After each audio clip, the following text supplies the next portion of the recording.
Salut Reddit.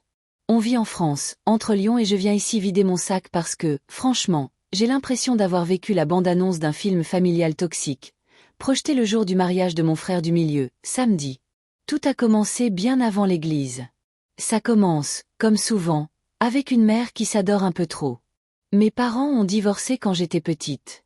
Ma mère, appelons-la M, a des accès de jalousie qui feraient passer une telenovela pour un documentaire animalier. Au début, mon père arrivait à gérer, routine carrée, garde alternée, on respirait mieux chez lui. Puis M a dégoupillé. Elle a commencé à balancer des trucs glaçants, du genre que je voulais prendre la place de sa femme parce que j'aimais passer des journées père-fille. Là, mon père a dit stop. Tribunal judiciaire, juge aux affaires familiales et au final, résidence principale chez papa. Visite pour monsieur papa a toujours laissé la porte entrebâillée, il payait même le train quand M a déménagé à l'autre bout de la France, mais l'ambiance, comment dire? Au moindre prétexte, elle tournait tout à son avantage. Mon père s'est remarié avec quelqu'un de bien, quelqu'un de doux. Notre belle-mère. Elle est morte dans un accident de voiture un soir d'hiver. Je revois encore papa nous appeler en pleine nuit pour dire « Je passe vous prendre tôt, on va au funérarium, il faut s'organiser. » Étage M, ce jour-là? Elle a décidé de nous changer les idées. Manège, gaufres, photos. Elle n'a jamais été aussi radieuse. Quand on a compris, quand on a pleuré dans la voiture, elle a lâché, et je cite que seuls les gens sans valeur pleurent pour ça. Ça m'assied. Après ça, l'affaire a explosé. Retour devant le JAF, papa obtient la garde totale.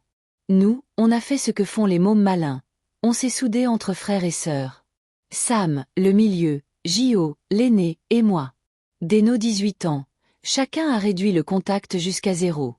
La dernière fois que j'ai vu M, c'était à ma remise de diplôme du lycée. Elle expliquait à qui voulait l'entendre qu'on était des ingrats, pendant que son nouveau mari, appelons-le Patrick, nous traitait de tous les noms. On a basculé en no contact et on n'a plus jamais regardé en arrière. Avance rapide. Sam rencontre Daniel. 3 ans ensemble. Elle connaît nos histoires, on a tout raconté, sans détail gore, mais sans filtre non plus les raisons du no contact, les humiliations, les baratins. Daniel, elle, pensait qu'on exagérait, que la famille c'est sacré et qu'on est des dramatiques. Ils se sont pris la tête 1000 fois là-dessus, puis elle a dit qu'elle respectait. J'ai voulu y croire. Préparatifs du mariage à Lyon, dossier au notaire pour la maison que papa offre en cadeau, salle de réception réservée, traiteur calé, plan de table, dragée, playlist pour le vin d'honneur. Tout roulait. Ou presque. Le jour J, j'arrive à l'église de quartier, Saint-Machin, pierre blonde, banc ciré, ça sent la cire et l'encens. Je relève la tête et je vois, au premier rang, très installé, très à l'aise, M, Patrick et ses 2 grands-fils. Mise en scène impeccable, tailleur, costume, mine digne, j'ai senti mon estomac se retourner. Là, j'ai appelé mes frères. Sam m'a répondu d'une voix blanche. Peut-être qu'ils ont appris la date et veulent s'incruster. Je préviens Daniel. Il l'appelle. Elle décroche. Il lui dit qu'il y a un souci, ils sont là. Et elle, posément, c'est normal, je les ai invités.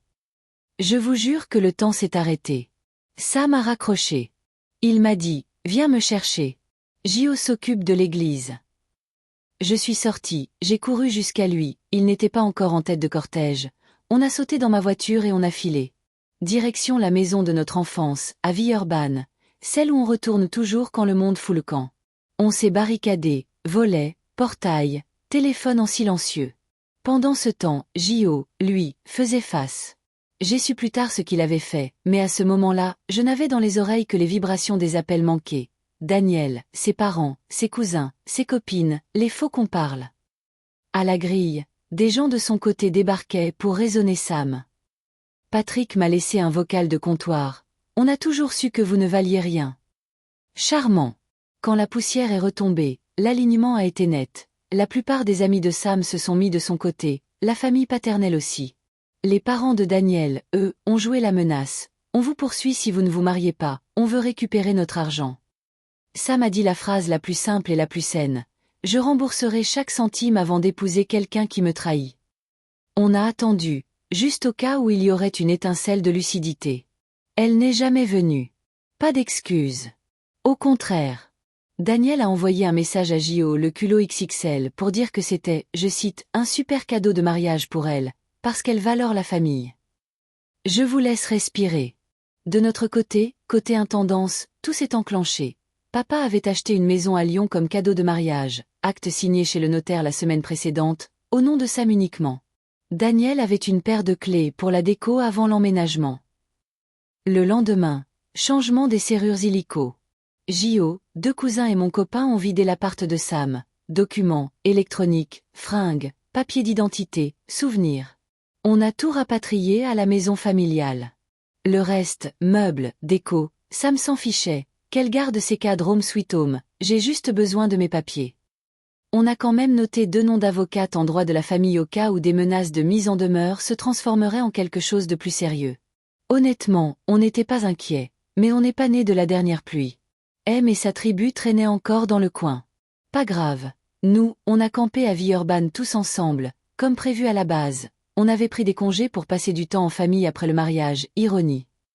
Papa était cassé pour Sam voir son fils en costume, prêt à se marier, rentré en trombe par la cuisine, s'affant le cœur mais fidèle à lui-même.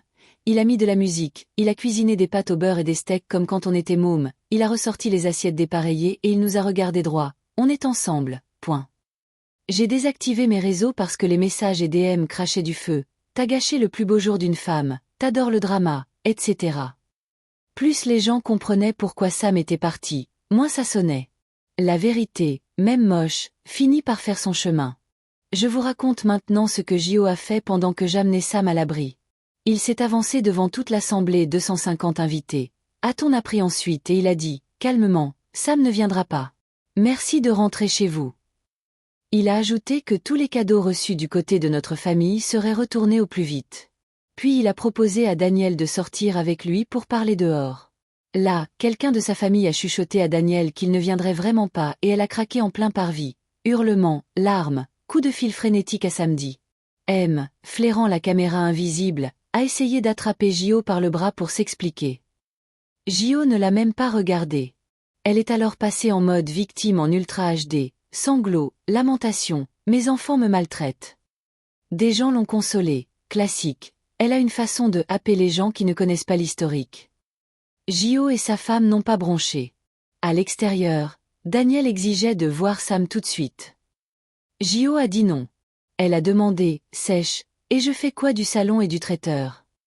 Gio a répondu, si tu ne veux pas l'utiliser, je m'occupe pour que la nourriture soit donnée au personnel, qu'il n'y ait pas de gâchis. Tout le monde criait, sauf moi. Non pas que je sois zen, mais je connais M. Si tu pleures, elle gagne un Oscar. Alors je me suis installée dans le mutisme comme dans un manteau. Après l'église, Gio et ma belle-sœur sont passés à Mono prendre des surgelés et des trucs réconfortants. Plus quelques menus de fast-food. Oui, on a mixé nuggets, cornichons, chips au vinaigre et mousse au chocolat, ne jugez pas. On a mangé à la maison comme quand on avait 10 ans, avec 2 adultes de plus à table. Une belle-sœur et un copain en renfort. On a demandé à Sam s'il voulait qu'on s'éclipse. Il a dit rester.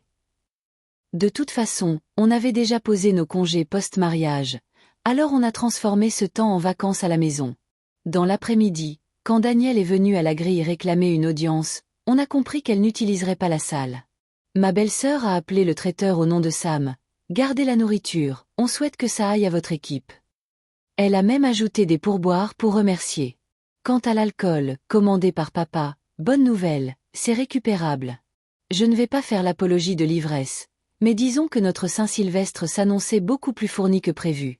Le soir, on a reparlé de papa et monsieur pourquoi s'était-il marié avec elle? Parce qu'il l'aimait, tout simplement, et qu'elle avait joué la gentille à la perfection. Je croyais que c'était la personne la plus aimable du monde, a dit papa, un peu honteux.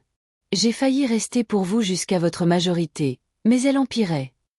Elle pouvait être adorable 2 semaines, puis virer au contrôle absolu. C'est exactement le schéma que Daniel n'a pas vu. M est charismatique avec les gens de passage, elle sait dire les bonnes blagues, avoir le petit sourire, et glisser des aiguilles quand personne ne regarde. Ça n'excuse rien. Oui, on peut se faire avoir, mais on n'invite pas en secret la personne qui a détruit une famille, le jour du mariage, sans prévenir le principal intéressé. Sam n'a justifié la fuite qu'à une seule personne, son patron, qui était dans l'église. Le type a été sidéré par ce qu'il a appris sur M, puis compréhensif. Prends le temps qu'il faut. Papa a dit la phrase qui remet un plancher sous les pieds. C'est un choc pour tout le monde. La maison est à vous, Autant de temps que vous voulez. Sam a décidé de revenir vivre chez papa pour l'instant. On a posé les sacs dans l'entrée, on a sorti des couettes, on a étalé des matelas devant la télé. On a lancé un vieux film nul et on a fait un bingo du drama, fausse grossesse, menace de procès, long message Facebook passif-agressif. On riait comme des cons et, entre deux fous rires, je regardais mon frère qui secouait la tête en disant « Je pensais vraiment passer ma vie avec elle. Je pensais qu'elle comprenait mon enfance. » Il ne pleurait pas devant nous, on a appris, enfant, à tenir nos émotions face aux gens qui s'en servent, mais dans son regard, je voyais tout. Le lendemain, on a officialisé la rencontre chez nous avec Daniel et ses parents. On avait prévenu, ce sera chez papa, avec nous, et si ça dérape, la porte est derrière vous. Les cadeaux reçus de notre côté seraient rendus par nos soins. La lune de miel, annulation et remboursement. Les serrures, déjà changées. Et la maison? Elle appartient à Sam. Point final. Dans l'après-midi, j'ai glissé l'acte notarié dans une pochette transparente. Je l'ai posé sur la table comme on pose une carte d'identité. Je n'aime pas la guerre, mais j'aime l'épreuve. Voilà comment, en moins de 48 heures, on est passé d'un cortège de mariés à une cuisine pleine de boîtes à pizza, d'un prêtre au micro à Gio qui, debout sur une chaise, faisait l'appel des qui prend un yaourt. Et au milieu de ce capharnaüm, il y avait quelque chose d'important. Sam n'était pas seul. On ne l'a pas laissé seul une seconde. Et je crois que c'est ce qui l'a sauvé de faire une bêtise. Remplacer une trahison par une autre, se marier pour sauver la face, s'excuser d'avoir mis ses limites. Non. Ce jour-là, on a choisi la version la moins glamour de l'amour. Des couettes par terre, des cousins qui portent des cartons et un père qui fait des pâtes au beurre à 23 heures. Et c'était exactement ce qu'il fallait. Le soir même, on a compris que la journée n'était pas finie. Tom, le meilleur pote de Sam, a débarqué chez Papa blanc comme un drap, portable en main. Daniel lui avait envoyé des vidéos et des photos de l'appart de Sam, tout par terre, fringues, papier, souvenirs avec un message bien propre sur elle. Il me parle ce soir, ou je brûle tout. Là, on n'a pas philosophé. Gio a pris les clés de secours. Tom a filé chercher 2 cousins. Mon mec et moi on a attrapé des cartons de déménagement restés à la cave. Direction l'appart. On a tout trié à la hâte. Papier, disque dur, ordi, diplôme, dossier bancaire, photos d'enfance, 2 costumes, les chaussures, la montre de notre grand-père. Le reste? Honnêtement, Sam s'en fichait. Qu'elle garde ses lianes artificielles et ses cadres famille en lettres blanches. On a rempli la voiture, on a roulé vers Villeurbanne, on a poussé tout ça dans l'entrée et on a fermé à double tour. Le lendemain, réunion chez papa. On a calé les chaises autour de la grande table, mis une carafe d'eau pas pour jouer au diplomate, pour avoir quelque chose à faire avec nos mains. Daniel est arrivé avec ses parents et ses 2 sœurs. Elle a tout de suite voulu parler seule à seule avec Samedi. Sam a dit non d'une voix calme qui ne lui ressemble pas. Quand il souffre, il sonne toujours posé. Alors elle a parlé. Longtemps. Pas une excuse. Pas un « j'ai déconné ». Rien. Un monologue sur la vraie famille, sur les mères qu'on doit honorer, sur notre éducation qui nous a appris à haïr les mères. À un moment, elle a même lâché qu'elle avait peur que Sam lui enlève ses futurs enfants, parce que chez vous, on apprend à détruire les mères. J'ai senti mon père se raidir. Sam, lui, n'a pas bronché, jusqu'à ce qu'elle regarde papa et balance. De toute façon, astérisque astérisque votre père est un mauvais père, regardez ce qu'il a fait de vous. Là, Sam a levé la tête. Et il a tout déchargé. Sans hurler, sans trembler. Il a dit qu'elle était menteuse, pleine de haine, qu'il avait honte de l'avoir tenue par la main dans nos salons comme si elle avait sa place. Il a remercié l'univers et ma maniaquerie d'horaire de m'avoir fait arriver tôt à l'église, parce que sans ça, il se serait marié avec une femme qui trahit. Il lui a dit que rester avec un mari infidèle comme sa mère n'est pas du courage mais de l'aveuglement. Qu'elle avait joué la gentille juste assez longtemps pour passer devant le notaire et devant le photographe. Il a sorti toutes les petites choses qu'il avait avalées par amour, pensant qu'elle comprenait notre histoire. Et puis il a dit, « Je ne te pardonnerai jamais d'avoir réouvert les blessures de mes frères. Je ne te haïs pas non plus, ça demanderait trop d'énergie pour quelqu'un qui ne la mérite pas. Et comme tu as joué la victime, c'est moi qui vais expliquer à tout le monde pourquoi je ne me suis pas présentée à l'église. » Silence. Les parents de Daniel étaient écarlates. Elle pleurait. Ses sœurs ont tenté de la défendre, de réécrire l'histoire de leurs parents. On n'a pas mordu à l'hameçon. Sam s'est tourné vers l'ex-beau-père. « Si vous voulez attaquer, allez-y. Mais je viderai votre linge sale en public. Réfléchissez bien. » Le père a eu ce haussement d'épaule fatigué. Il faudrait peut-être arranger et se marier quand même, on vieillit, toutes les familles se disputent. La suite a été logistique. On a parlé retour des cadeaux, ceux reçus de notre côté partent cette semaine, annulation de la lune de miel et demande de remboursement, arrêt du harcèlement. Elle pleurait en boucle. Elle a supplié de lui laisser l'anneau de fiançailles, alors que personne ne l'avait encore demandé. Sam a relevé les yeux une seule fois. Garde-le. C'est le seul symbole que tu aies su respecter. Un rond qui tourne en boucle et n'avance pas. Ils sont repartis sans incident. On a voulu souffler, mais évidemment, la journée avait encore un bonus. Quand le traiteur est venu livrer l'alcool que papa avait payé, ceux qui ont fait des mariages savent, le vin et les bulles arrivent séparément, on a ouvert la grille. Em et Patrick se sont faufilés comme des ados. Je veux parler à mes bébés, a chanté Em en se plantant dans l'entrée. Papa a dit dehors. Elle s'est mise à hurler qu'on l'avait mal élevé, qu'on l'humiliait, qu'on devait se réconcilier parce qu'on avait un manque d'amour maternel visible et voilà le pathétique résultat. Gio est sorti. Il a dit, tu pars, on a appelé la police. Em a pris ça comme une ouverture. C'était la première fois en 10 ans que Gio lui adressait la parole. Elle a tenté son miel. Mon cœur, viens dîner ce soir avec nous. Gio l'a regardé comme on regarde une porte coupe-feu. La seule nouvelle que je veux entendre de toi, c'est la date de ton enterrement pour fêter ça. Est-ce que c'était dur? Oui. Est-ce que papa en était fier? Non. Est-ce qu'il a compris? Oui. Il a dit plus tard que Gio avait parlé pour nous tous. Patrick a salement menacé de lui mettre une droite. Papa et Gio sont rentrés. On a refermé la grille quand on les a vus enfin décamper. De l'extérieur, ça doit avoir l'air violent. De l'intérieur, c'est la pointe de l'iceberg. Le soir, on a décrété thérapie pour tous, individuelle et familiale. On a déjà nos adresses, on est des habitués.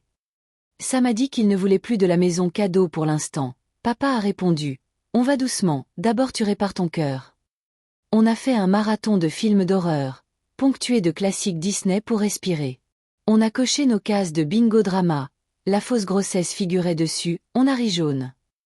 Je me suis couché tard, rincé, mais porté par un truc simple, on l'a protégé. On pensait la trilogie terminée, mais Daniel a sorti le manuel en entier. D'abord, les réseaux.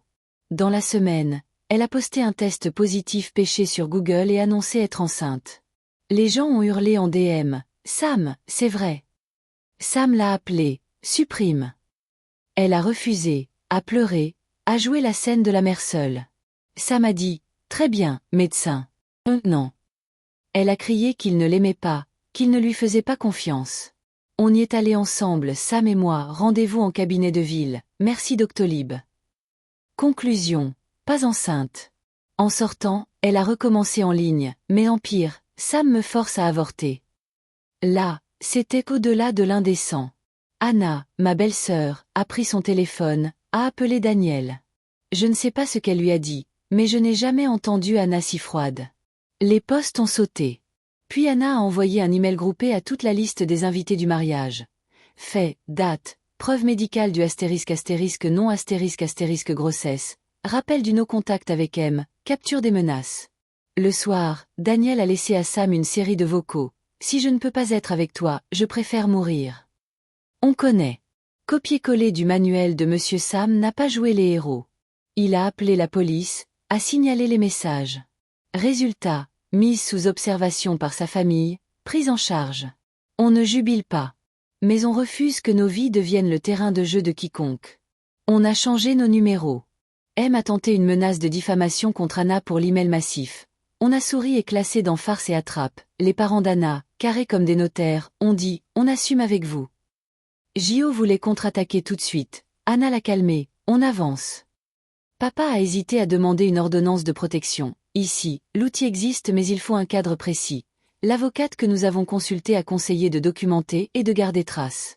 Alors on archive. Et on vit. On a organisé une petite soirée chez nous. Karaoké, blind test, jeux, des plateaux charcuts fromage dignes d'un 24 décembre, et on a donné une partie de l'alcool au personnel de l'entreprise de papa, bouteille par bouteille, avec un mot, merci pour votre boulot. On a parlé d'un voyage de fin d'année. Finalement, on a décidé de rester. Maison, plaid, série nulle. On respire. Les semaines ont pris un rythme bizarre, crise, calme, et puis, doucement, la marée s'est retirée. Sam a levé le pied au boulot, son chef, présent à l'église le jour J, a été royal, prends le temps. Il a posé ses cartons dans l'ancienne chambre de J.O., chez papa, et a recommencé à courir, d'abord 10 minutes autour du quartier, puis 20, puis un 10 kilomètres. Un matin, il a annoncé, l'an prochain, je tente le marathon. À la maison cadeau de Lyon, il a dit non, pas maintenant. On a mis en location, le notaire a fait l'avenant, l'agence a pris des photos. La lettre envoyée par Daniel? Retour à l'expéditeur. On a gardé une copie dans la pochette preuve. Moi, au milieu de tout ça, j'ai dit oui à Matt. C'était en préparation depuis des mois, et quand j'ai lâché la blague, moi je me fugue pour éviter les dramas. Matt a cru que j'avais grillé le plan. Il a sonné chez papa, transpirant, a demandé à parler. Papa l'a fait mariner 5 minutes, son humour douteux. Ma fille n'est pas à donner. Puis il a souri, mais je peux la raccompagner à la mairie. Matt avait déjà parlé à Sam et J.O., qui, on a appris après, étaient dans le coup. Je vous passe les détails, bagues, fleurs, cuisine en bordel, éclat de rire, un oui qui a sonné comme une fenêtre qu'on ouvre. Papa a dit, même en civil, je veux te tenir le bras. J'ai dit, évidemment. Et puis, la meilleure nouvelle est arrivée de J.O. et Anna, adoption. Dans notre pays, quand ça match, c'est définitif. On a pleuré comme des madeleines, mais des larmes joyeuses. Papa est passé en mode grand-père éclair. Poussette, transat, livre cartonné, et une émotion neuve que je ne lui connaissais pas. M a tenté son numéro, je veux rencontrer le bébé. On a répondu par notre version maison. Porte fermée. Point. Entre deux pics de Covid, on a gardé les fêtes petites, on a fait une soirée de Noël à l'ancienne, décor kitsch assumé, papa qui chante faux et nous qui dansons dans la cuisine avec le bébé dans les bras. J'ai réalisé ce soir-là à quel point notre famille tient par des choses simples. Une table, des gens, de la lumière douce. Je croyais qu'on avait enfin changé de saison, mais Daniel a relancé la rumeur préférée du quartier. Je suis enceinte de Sam. Sauf que là, c'était mathématiquement impossible. Sam était à l'étranger au moment de la conception supposée. Il a proposé un test de paternité. Elle a refusé. Son père, en revanche, a tenté une action pour préjudice moral, on croit rêver, au nom de ses 2 filles. J.O., qui est avocat, oui, on ne l'avait pas encore dit parce qu'on ne sort pas les métiers comme des badges, a plié le dossier en 2. Sam n'a pas souhaité poursuivre. Il avait assez à faire et je cite, « J'ai de la pitié pour eux ». M, elle, a ressorti son vieux carton de dramaturgie, le cancer. Elle a écrit à Anna au boulot, à J.O. aussi, « Je suis très malade, il faut me présenter le bébé, je vais mourir bientôt ». C'était, la 5e fois. 0 diagnostic, 0 preuve.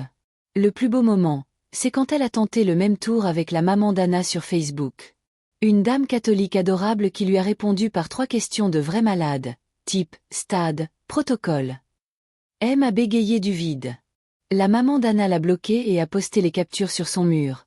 Ambiance emoji mal utilisée et morale de Tati.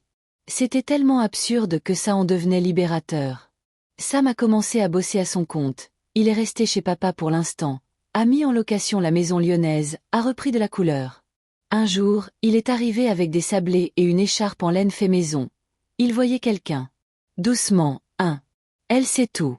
Elle cuisine, elle tricote, elle est douce. On a souri comme des imbéciles. Papa, lui, a chopé le Covid pour la première fois. Frayeur.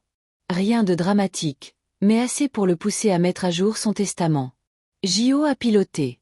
Tout est partagé en 4, les 3 enfants, et une part pour d'éventuels petits-enfants. Sauf la maison familiale, elle passe à mon nom si Sam est d'accord. Samari, tant que tu vires mes muraux moches dans la chambre, je t'offre même un pot de peinture. On a emménagé avec Matt. Papa a commencé une semi-retraite et passe plus de temps chez Rita, sa compagne, qu'on adore. Sam a sa chambre tant qu'il veut, et le chat qu'on a adopté a décrété que tous les lits sont les siens. On a fixé une date, décembre pour le mariage. Le quotidien a repris des couleurs, course au marché, café debout au comptoir, papa qui discute trop avec le boulanger, moi qui collectionne les cartes de peinture chez le roi Merlin pour trouver le bon blanc, spoiler, ils sont tous blancs, Sam qui allonge ses sorties de course sur les quais, J.O. qui dépose des paniers de légumes chez nous au cas où, Rita qui passe avec une brioche. De temps en temps, une notification essaie de ranimer l'ancien monde. Un compte qui repartage une vieille rumeur, une tante lointaine qui ne comprend pas le no-contact. On archive. On respire. Et surtout, on avance. Parce que, franchement, on a assez donné au théâtre des autres. Chez nous, désormais, la pièce s'appelle « Paix ». Franchement, je pensais qu'on tenait enfin un rythme normal. Courir avec Sam au bord du Rhône, peindre des murs trop blancs, faire des listes de courses débiles avec papa, cornichons, mais les petits, caler les papiers avec le notaire. Et puis la vie a repris son malin plaisir à nous tester. D'abord, Daniel a accouché. Un petit garçon, objectivement magnifique, je ne vais pas mentir, ça m'a serré le cœur pour lui. Dans la foulée, elle a tenté la totale, faire signer Sam pour la reconnaissance, puis jouer au flou artistique auprès de ses proches, l'air de dire que tout va s'arranger parce que l'amour triomphe. Sauf que l'amour n'a rien à voir avec un calendrier. Sam était à l'étranger pile au moment où le bébé a été conçu. Il a proposé une expertise propre et nette. Quand le test est tombé, il a juste dit une phrase, « Je te souhaite d'être une bonne mère ». Pas de triomphe, pas de venin. Moi, j'ai eu l'impression d'être sur un fil, heureuse pour Sam, triste pour l'enfant. Ensuite, harcèlement 2.0. Parce que Daniel n'avait pas assez de casseroles, elle a commencé à cibler la nouvelle compagne de Sam, Lola, en DM, puis par petites insinuations publiques. Sauf que Lola n'est pas du genre à se ratatiner. Elle a capturé tout, archivé tout, et quand Daniel a essayé de la salir, elle a publié tout calmement, avec date, message, contradiction. L'effet boomerang a été violent. Ceux qui voulaient laisser une chance à la nuance ont compris qu'on ne pouvait pas demander à une femme trompée, humiliée et harcelée de jouer à la pédagogie. Pendant ce temps, une info a fuité. Le père de l'enfant de Daniel est un quinquagénaire marié de leur cercle. Autre cirque, pas le nôtre. On a fermé la fenêtre et repris notre soupe. Au milieu de cette foire, il y a eu quelque chose de magnifique. Notre mariage à Matt et moi, en décembre. Mairie du Troyes, entrée givrée, écharpe qui gratte, Rita avec un petit chapeau ridicule que je n'oublierai jamais, papa en costume trop grand, comme s'il avait rapetissé sous la fierté. M a bien tenté de s'inviter en passant par des gens de l'entourage d'Anna. C'est indigne de ne pas avoir ta mère le jour J, mais la maman d'Anna a souri poliment et n'a rien transmis. À la place, il y avait Rita, devant, à côté de papa, et c'était juste. Cérémonie brève, sortie sous une pluie de confettis qui colle aux bottines, vin chaud à la maison, playlist ringarde, blague de JO, Sam qui m'embrasse sur la tempe et lâche. T'as vu? Personne n'a fui. On a ri. Le soir, on a déplacé des meubles et repeint une chambre. Notre façon à nous de coller du bonheur sur les murs. Je croyais à une accalmie durable. Mais l'année suivante nous a pris dans un rouleau compresseur. Je préviens. C'est un peu lourd et ça explique tout le reste. Un de mes oncles a fait un AVC. Il s'en remettait lentement, on l'accompagnait, on organisait les tours de visite, on se relayait pour faire les courses à sa femme. Puis la dépression l'a mordu là où ça fait le plus mal. Un matin, il est parti de lui-même. Je n'ai pas de métaphore, c'était un vide net, un trou dans la table familiale, une chaise qu'on ne remet plus. Papa s'est effondré, et voir son propre père tomber à genoux te donne l'âge d'un caillou. Dans la foulée, notre grand-mère, sa maman, a commencé à décliner. Elle répétait, les parents ne devraient pas enterrer leurs enfants. Elle s'est éteinte en novembre, paisiblement, mais on sait bien que c'était un cœur brisé. Aux funérailles, M a tenté le coup classique, s'asseoir en plein milieu, capter les regards, se lever au moment précis où l'émotion monte. Elle m'a agrippé au bras à la sortie de l'église. On doit parler. Je ne veux pas attendre qu'un autre meure pour réunir la famille. En tant que femme, c'est notre devoir de réparer. Tout s'est désintégré à cause de toi. J'ai senti la main de Matt dans mon dos. Je lui ai dit calmement, lâche-moi. Elle a serré plus fort, en murmurant des trucs sur l'enfer et les filles ingrates. Alors c'est sorti tout seul. Si on finit au même étage de l'enfer, je te présenterai mes excuses. Sinon, meurs loin de nous. Ouais. C'est moche. C'était la seule langue qu'elle comprenait. Elle a joué sa scène, pleure, grand geste et on l'a fait sortir.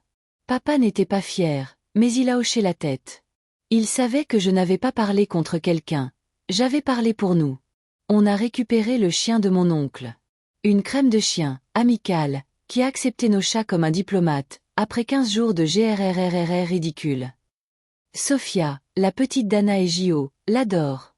On a posé un parc chez nous, un autre chez Rita, et Sam a bricolé un enclos dans son salon. Gio s'est mis à courir avec Sam, ça donne des entraînements qui finissent en vannes acides et en sprint débile pour voir qui paie les pains au chocolat. Dans ce chaos, Sam a décidé d'épouser Lola.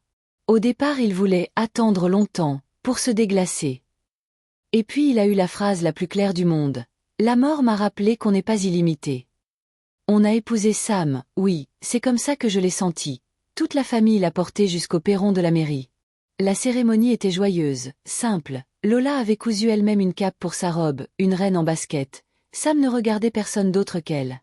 On a mangé, dansé, papa s'est pris pour Claude François, c'était mémorable. Personne n'a hurlé, personne n'a fui, personne n'a essayé de monter une scène. C'était doux. J'ai vu Sam respirer en entier pour la première fois depuis longtemps. De notre côté, Matt et moi avons commencé à parler bébé. On a déjà 2 chats et un chien en garde partagée, mais on se sentait prêt pour autre chose.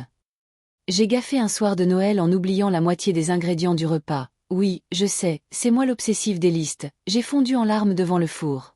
Rita et Matt ont sauvé la fête. Depuis, je suis responsable officielle de l'alcool aux réunions. Honnêtement, ça me va très bien. Pendant ce temps, papa et Rita ont officialisé. Petite mairie, bouquet de fleurs du marché, apéritif au salon, pas de grands discours, juste des regards qui disent « on est là ». Une semaine plus tard, ils ont fait l'inventaire des affaires de papa. On aurait dit un déménagement de musée. On garde? On vend. On donne. On met au garde-meubles. Il a fallu négocier chaque bibelot. Non, cette étagère ne va pas dans le salon de Rita, pitié. On a ri, on a râlé, on a porté des cartons. Ça les a rapprochés, en vrai. Et papa, même s'il a encore des moments où la tristesse lui tombe sur les épaules comme un manteau mouillé, a quelqu'un pour lui tenir la capuche. Je me disais que, peut-être, Danielle allait enfin nous laisser tranquilles. Évidemment non.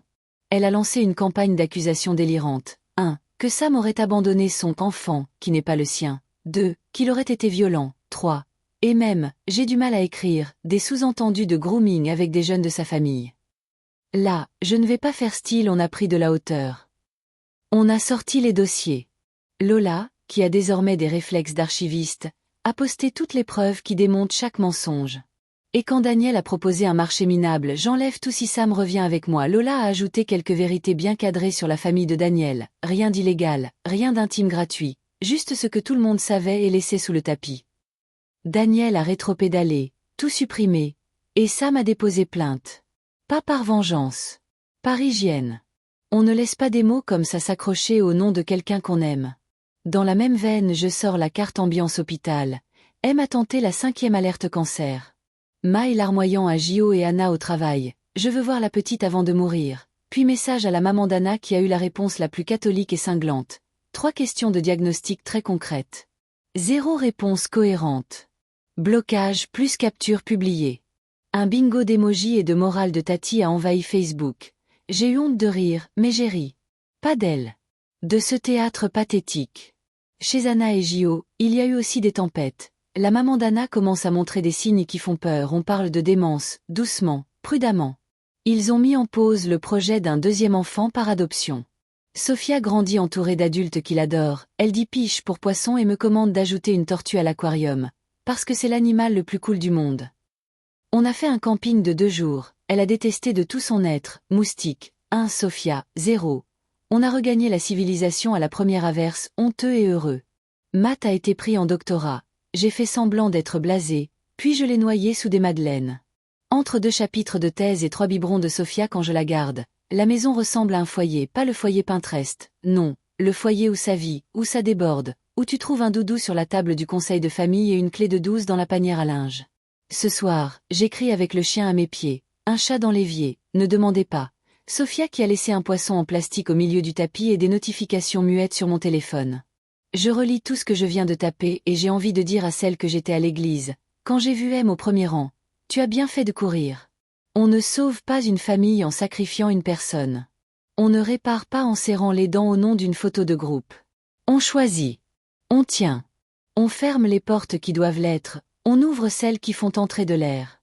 Sam est marié, amoureux sans trembler. Papa est époux de Rita, épuisé parfois, mais porté. Gio et Anna sont des parents solides, même quand la vie pèse trop.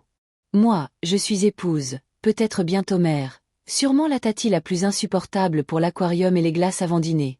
Daniel. Qu'elle aille se faire voir, j'ai épuisé tous les synonymes polis. M. Qu'elle vive sa vie loin de nous, c'est le seul cadeau que j'attends d'elle. Et s'il reste encore des spectateurs pour plaindre la pauvre maman ou la pauvre ex-fiancée sans se donner la peine de lire l'histoire entière, je leur souhaite un jour d'aimer quelqu'un comme on a aimé Sam. Jusqu'à vider une salle, donner la bouffe au personnel, changer des serrures, peindre des murs, archiver des horreurs, tenir des mains, marcher au pas de course, fermer une grille et ouvrir une porte. Parce que, chez nous, la pièce a définitivement changé de nom. Elle s'appelle Paix, et c'est la seule tradition familiale qui vaille.